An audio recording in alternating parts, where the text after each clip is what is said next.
प्रतिदिन जीवन का आनंद लेना में आज आपसे मिलकर खुशी हुई। सचमुच आप लोगों की मदद करना मेरे लिए महत्वपूर्ण है। प्रभु ने मुझे सेवा करने के लिए बुलाया है।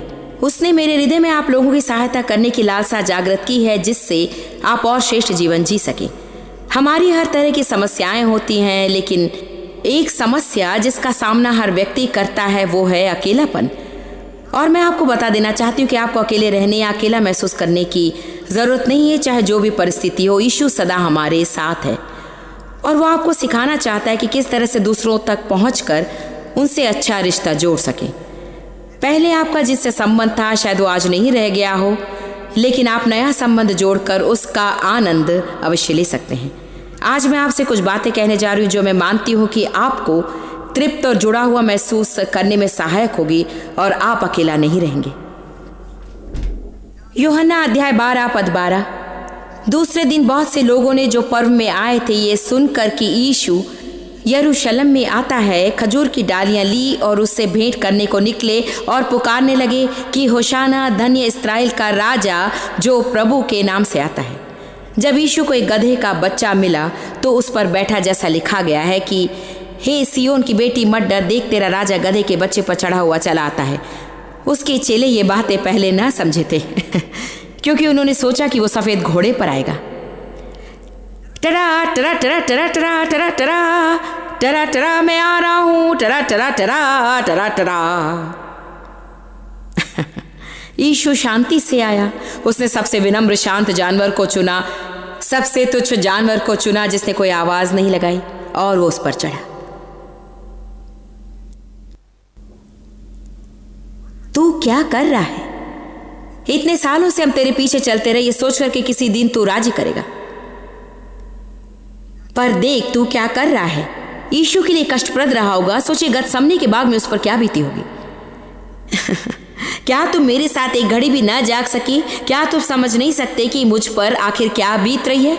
जानते दूसरे लोगों द्वारा ठीक से ना समझे जाने के कारण कितने लोग हार मानकर पिछड़ जाते हैं, कितने लोग अपने जीवन के बुलावे को नकार देते हैं सिर्फ इसलिए कि कोई उन्हें समझता नहीं, और बहुत से लोग उनकी आलोचना करते हैं और अपने मित्रों को खो देने के डर से वे वो सब करने को तैयार हो जाते हैं जो दूसरे लोग उनसे चाहते हैं। आज चुनौती है कि उस बंद पेटी से बाहर निकलकर दूसरों द्वारा अस्वीकार किए जाने की चिंता छोड़कर, और इस बात की चिंता मत कीजिए कि वे क्या कहेंगे या सोचेंगे या करेंगे। शायद आप अपने घर पर ही कुछ देर और आराम से रह पाएंगे।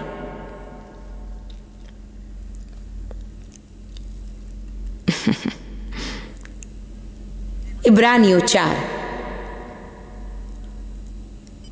लेकिन एक व्यक्ति है जो हमारे बारे में सब कुछ समझता है। हालेलुया। यीशु में मुझे जो बात बहुत अधिक पसंद है वो ये कि वो समझता है। जब कोई भी आपको नहीं समझता, यीशु समझता है। मुझे याद है जब सालों से दुष्प्रयोग किए जाने से मेरा जीवन बहुत ही बिगड़ा हुआ था। आप जानते हैं कि कई साल आपके साथ घटिया व्यवहार किया जाता है तो आपका व्यक्तित्व ठीक नहीं रहता। लोग मुझसे कहते थे तुम ऐसा व्यवहार क्यों कर रही हो, तुम ऐसी क्यों हो। मैं नहीं जानती कि मैं वैसी क्यों थी। मैं खुद को समझ नहीं पाई थी, फिर दूसरे मुझे कैसे समझ पाते। जब मैंने इब्रानियों 4:15 को पढ़ा तो बहुत ही खुश हुई। लिखा है क्योंकि हमारा ऐसा महायाजक नहीं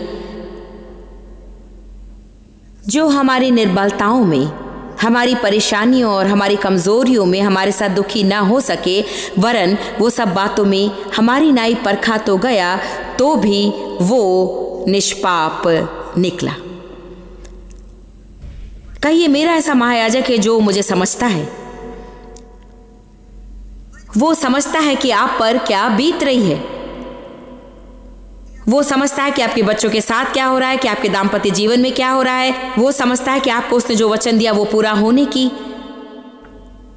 प्रतीक्षा करते समय आप किससे होकर गुजर रहे हैं, क्योंकि यीशु ने भी प्रतीक्षा की। हम ऐसी किसी भी चीज से होकर नहीं गुजरते हैं जिससे होकर हमारा प्रतिनिधि नहीं गया हो। शायद लोग आपको नहीं समझेंगे, परंतु यीशु हमेशा आपको समझता है। चलिए यीशु की जोरदार प्रशंसा करते हैं।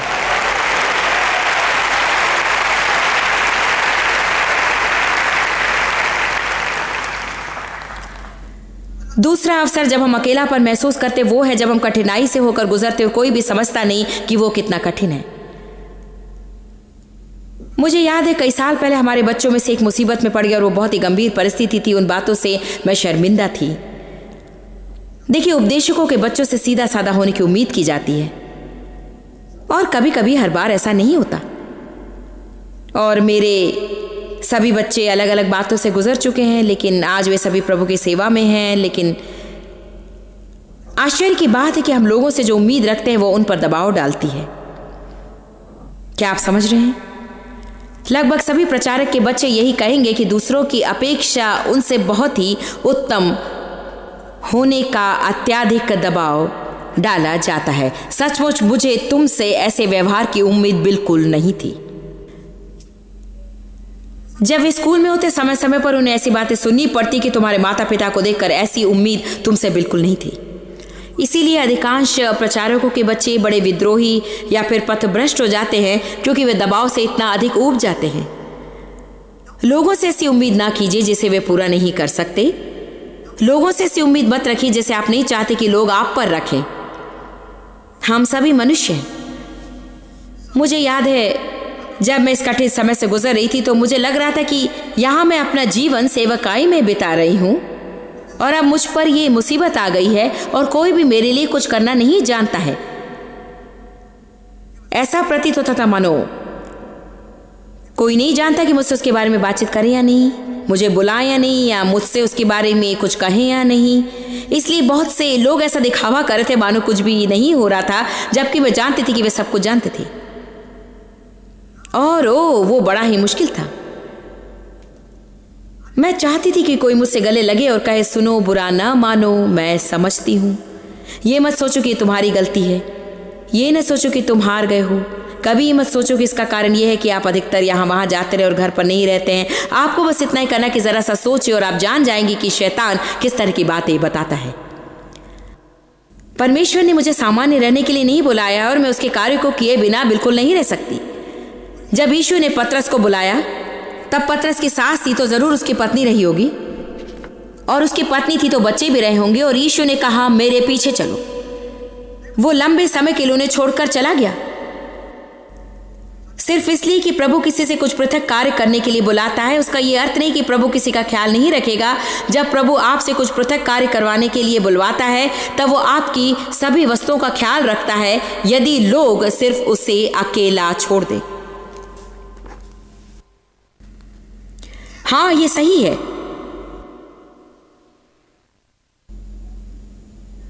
मुझे याद है एक बार मैं पार्टी में गई थी और वहां सभी लोग बड़े खुश थे और अपने कामों में व्यस्त थे और किसी ने मुझसे एक शब्द भी नहीं कहा,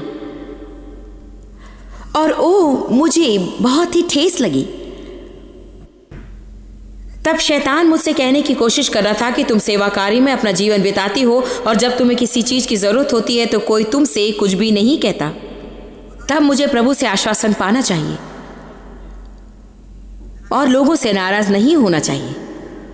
तो ये मेरे लिए परीक्षा बन गई। एक दंपति जिनसे सचमुच मुझे सांत्वना पाने की उम्मीद थी, उनके जीवन में एक छोटी समस्या खड़ी हुई, उनके बच्चों से संबंधित समस्या। और जानते हैं उन्होंने मुझसे क्या कहा? तब तक मैं बिल्कुल ठीक थी और उन्होंने मेरी समस्या को जरा भी याद नहीं रखा। बच्चों की समस्या आने पर लोग कितना ठेस पहुंचाते हैं मैं नहीं जानती थी। इसीलिए मैं आपसे कह रही हूं कि आप खुद किसी अनुभव को प्राप्त किए बिना दूसरों को सांत्वना नहीं दे सकते और न ही स्वयं प्रभु से शांति पाए बिना। तो मेरा विचार है कि समस्या का भी एक अच्छा प्रभाव पड़ता है और इसका एक कारण है। खैर, मैं इसी के लिए बुलाई गई हूँ और फिर मैं मानती हूँ कि यहाँ खड़े होकर आपको उपदेश देने की योग्यता मेरी शिक्षा नहीं बल्कि मेरे जीवन का भयानक दर्द ही है क्योंकि मैं समझती हूँ कि आप किससे होकर गुजरे हैं। सबसे बढ़िया काम जो आप कर सकते हैं वो ये कि जाकर ऐसे किसी की सहायता करना जो उन्हीं परिस्थितियों से होकर गुजर रहा हो जिससे पहले आप गुजर चुके हैं। शैतान को धिक्कारने का यही एक उपाय है। आपको चोट पहुंचाने वाले से नफरत करने का अर्थ शैतान के हाथ में गेंद देना, लेकिन यदि आपकी तरह दुख उठाने वालों की आप सहायता करें तो आप शैतान को हरा देंगे। शैतान से कितने लोग बदला लेना चाहते हैं। प्रभु की महिमा हो।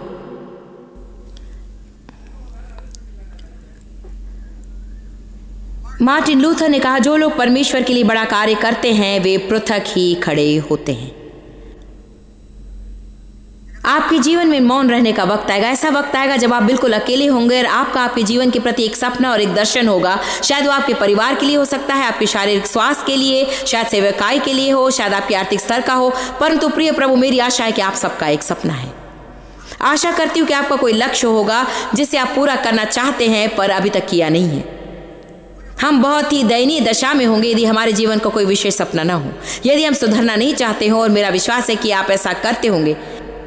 लेकिन उन सब के बीच में आपको कुछ मौन समय से गुजरना हो। ऐसा भी वक्त रहेगा जब आप कुछ भी महसूस नहीं करेंगे, कुछ नहीं देखेंगे, कोई उत्तेजना नहीं रहेगी, कोई आपको प्रोत्साहन नहीं देगा। और उस वक्त यदि आप अपने विश्वास के बल पर प्रभु में भरोसा नहीं रखेंगे तो आप कुछ भी नहीं कर पाएंगे, क्योंकि ऐसे वक्त पर ही कई लोग हार मान जाते हैं। हालेलुया। यहाँ पर 5 लोग बहुत ही उत्तेजित हैं। उकाब अकेला उड़ता है। आप उकाबों को कभी झुंड में उड़ता हुआ नहीं देख सकते, वे अकेले ही ऊंचाई पर उड़ते हैं। मुझे अकेला छोड़ दो, मैं इन सब से ऊपर हूं।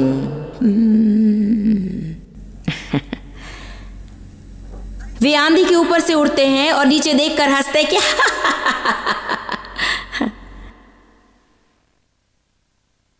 ऐसे अनेक लोग नहीं होते हमारे समाज में। उकाब जैसे लोग कम हैं। हर कोई झुंड का पक्षी रहना चाहता है। हर कोई पानी के बहाव में ही बहना चाहता है क्योंकि वो आसान होता है। लेकिन कभी एक बार आप किसी न किसी को मुड़कर बहाव की उल्टी दिशा में बहता हुआ देख पाते हैं और सचमुच उनकी आलोचना की जाती है। आपको क्या लगता है आप क्या कर रहे हैं? आप दूसरों के साथ साथ क्यों नहीं जा पाते हैं? आजकल ऐसे लोग मुट्ठी भर ही होते हैं। ये परमेश्वर से आपके लिए प्राप्त वचन है। ये तो जैसे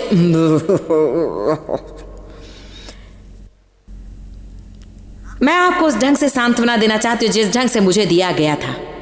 आमीन। आपकी सहेली जिसने ऐसे व्यक्ति से शादी की जो उसके पति से नेक है, वो नहीं समझ पाएगी कि उस व्यक्ति से शादी करके कैसा लगता है जिससे आपकी शादी हुई और जो उतना नेक नहीं। कभी कभी उनका निस्त्रियों से नाता रहता है। आपको लगता है कि प्रभु ने अप्रिय से प्रेम करने के लिए आपको वहां रहने को कहा है। आप ऐसे किसी को नहीं देख पाते जो आपको समझे, परंतु यीशु समझता है। आमीन। आपके मित्र के 4 बच्चे हो सकते जो बहुत ही बुद्धिमान हो। वो शायद ये नहीं समझ पाएगा कि पढ़ाई में कमजोर बच्चे की देखभाल करना क्या होता है। वो आकर आपको खुद के बच्चे की रिपोर्ट लाकर दिखाते हैं और आप अपने बच्चों की रिपोर्ट को छुपाते हैं। वे नहीं समझेंगे, पर यीशु समझता है कि आप पर क्या बीत रही है। आमीन। हिम्मत बनाकर रखिए।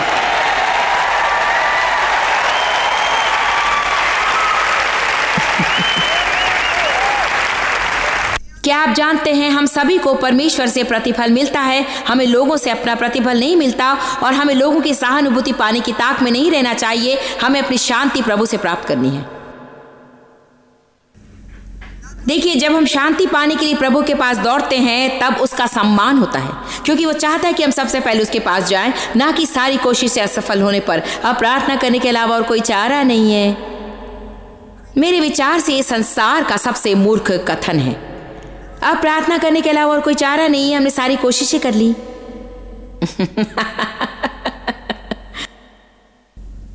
हम सभी समय समय पर ऐसी बातें कहते, पता नहीं मैं और क्या ही करूं, शायद प्रार्थना ही करना है। देखिए, कोई भी कार्य करने से पहले मैं प्रार्थना करती हूं, क्योंकि प्रार्थना किए बिना हम प्रभु को कार्य करने का अवसर नहीं दे सकते हैं। तुम्हें इसलिए नहीं मिलता क्योंकि तुम मांगते नहीं। संकट के समय आप फोन उठाते हैं या प्रभु का वचन? आप दौड़कर किसी के पास जाकर उपाय पूछते और वो खुद नहीं जानता कि वो क्या कर रहा है। क्या मित्रों का सहारा लेना गलत बात है? नहीं, पर पहले प्रार्थना चाहिए। आपको शांति पाने के लिए प्रभु का आश्रय लेना चाहिए। यदि उस व्यक्ति से आपका काम नहीं बनता तो आपको उनसे नाराज नहीं होना चाहिए, क्योंकि जिसे आप परमेश्वर के पास जाकर पा सकते हैं उसे वे आपको नहीं दे सकते। कितनी अच्छी बात है।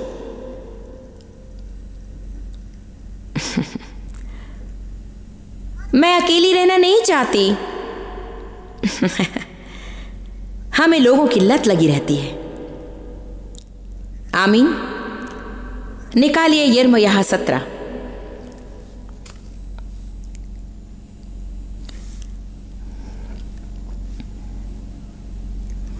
यिर्मयाह 17 वचन 5 से 8 तक। इन वचनों को मैं बार बार और बार बार और बार बार और बार बार और बार बार पढ़ती हूँ, क्योंकि हम सभी लोग मनुष्यों में अधिक निर्भर करते हैं। कितने इसे समझते हैं? और कभी कभी परमेश्वर के साथ चलने लगने पर प्रभु आपको मनुष्यों का सहारा देता है। यशायाह के 2 अध्याय में इसे शहतीर कहा गया है, और यह भी कि प्रभु इस्राएल के शहतीर को निकाल लेगा। ठीक वैसे ही जैसे कि आप छोटे पौधे को बांस का सहारा देते हैं और उसके बड़े हो जाने पर उसे दूर कर देते हैं क्योंकि वो भद्दा दिखता है। आरंभ में प्रभु आपको थामने के लिए एक प्रकार का सहारा या शहतीर देगा, लेकिन शीघ्र ही उसे हटा देगा, क्योंकि हमें अपने पैरों पर खड़े रहना सीखना है। कभी कभी जब प्रभु आकर हमारे शहतीर को हटाने लगता है तो हम समझ नहीं पाते कि क्या हो रहा है और हम डर जाते हैं। आमीन। प्रभु आपको ऐसी जगह नहीं ले जाएगा जहां वो रक्षा नहीं कर सके। प्रभु हम पर ऐसा बोझ नहीं रखता जिसे हम उठा न सके, वरन हर परीक्षा के साथ वो बच निकलने का उपाय भी बताता है। वो आपको जहां भी ले चलता है आपकी सारी जरूरतों को भी पूरा करता है। हालेलुया। क्योंकि मैं लोगों पर अधिक निर्भर रहती थी, और मैं जानती हूँ कि यहाँ भी आज ऐसे लोग मौजूद हैं जो लोगों पर अधिक निर्भर करते हैं। यदि ऐसी बात है तो आप मेरी बातों को गौर से सुनिए। यदि सचमुच आप लोगों पर अधिक निर्भर रहते हैं तो आप खुद को मुसीबत में डाल रहे हैं। आप स्वयं दुखी होने को तैयार हो रहे हैं, और इसके अलावा और कुछ नहीं हो सकता, क्योंकि लोग आपको निराश किए बिना नहीं रह सकते।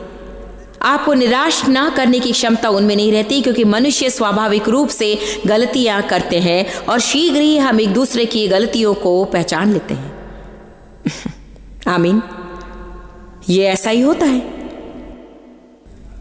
यिर्मयाह अध्याय 17 पद 5। यहोवा यूं कहता है, श्रापित है वो पुरुष जो मनुष्य पर भरोसा रखता है और उसका सहारा लेता है, जिसका मन यहोवा से भटक जाता है। शायद इस बात को और अधिक स्पष्ट रूप से नहीं कहा जा सकता। कहा गया है, ऐसा मनुष्य श्रापित रहेगा। वो निर्जल देश के अधमोए पेड़ के समान होगा और कभी भलाई ना देखेगा। वो निर्जल और निर्जन तथा लोनचाई भूमि पर बसेगा। धन्य है वो पुरुष जो यहोवा पर भरोसा रखता है और जिसने परमेश्वर को अपना आधार माना हो। वो उस वृक्ष के समान होगा जो नदी के तीर पर लगा हो और उसकी जड़ जल के पास फैली हो। जब धाम होगा तब उसको ना लगेगा, उसके पत्ते हरे रहेंगे और सूखे वर्ष में भी उनके विषय में कुछ चिंता ना होगी, क्योंकि वो तब भी फलता रहेगा।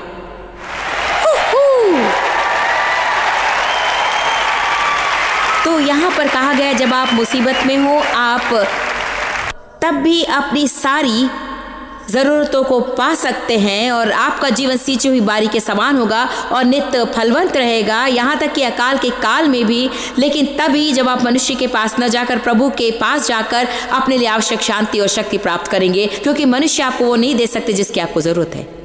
वाह वाह वाह वाह वाह वाह वाह वाह, बहुत अच्छे।